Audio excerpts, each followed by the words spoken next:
because it's been so long, and because this is strange. But I didn't say that. I didn't want to risk an argument. It's time to try and go on. You definitely seem ready to do that, I murmured into my coffee mug, at risk of starting that argument I thought I wanted to avoid. We regarded each other's reflections in the bathroom mirror. Her honey-colored skin was clear and smooth and not made up yet. She looked younger than her 45 years. I, on the other hand, looked like an aging hooker who'd had a particularly bad night. My puffy-eyed face was a giant smear of blush and mascara from the day before because I'd been too wiped out to wash after my 10-hour drive home. My mother in the mirror was working her jaw, like she was biting back a particularly bitter critique. "What do you think I should be doing, Trinity?" she asked finally. "Not burying an empty casket, for starters." "God damn it!" She stopped for a moment, closing her eyes and gripping the counter like she might collapse.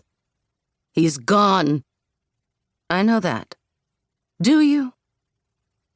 Did I? He wasn't just gone. He was presumed dead. It suddenly felt claustrophobic in that bathroom.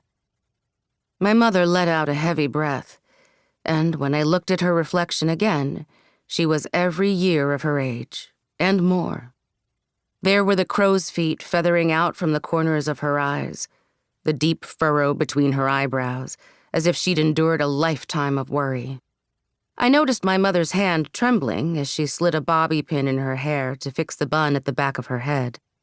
I wondered if she was drinking again. Careful with her. It wasn't so much that my mother was delicate. It was more that she was already broken and shoddily held together in places. When she made for the bathroom door, brushing past my shoulder, she'd said, "Please fix your face and put on something decent. Let's agree on at least that much for today, okay?" Peeking around the doorway to the crowded living room now, I adjusted a rogue shoulder pad under my decent burgundy blouse and secured it under a bra strap as I tried to work up well, I didn't quite know what to call it. Nerve, gumption, moxie. Whatever it would take for me to go out there and be a normal human. I took a deep breath and dove into the front room, landing in the arms of neighbors and my father's former colleagues, many of whom I knew only vaguely. I turned when I felt a tap on the shoulder and heard my name.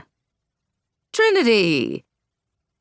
Mr. Adler, my father's cheek-pinching, quarter-behind-the-ear discovering boss, was there with his wife. He was my mother's boss now. In the days after my father's disappearance, the Adlers were the main deliverers of casseroles, cakes, and a few dishes my mother and I couldn't identify, even after copious amounts of poking and debate. The Adlers were also the bearers of reassurances. "The police are on it. They'll find him." "So, a journalist," Mr. Adler was saying. "We got ourselves another Barbara Walters here." I smiled awkwardly.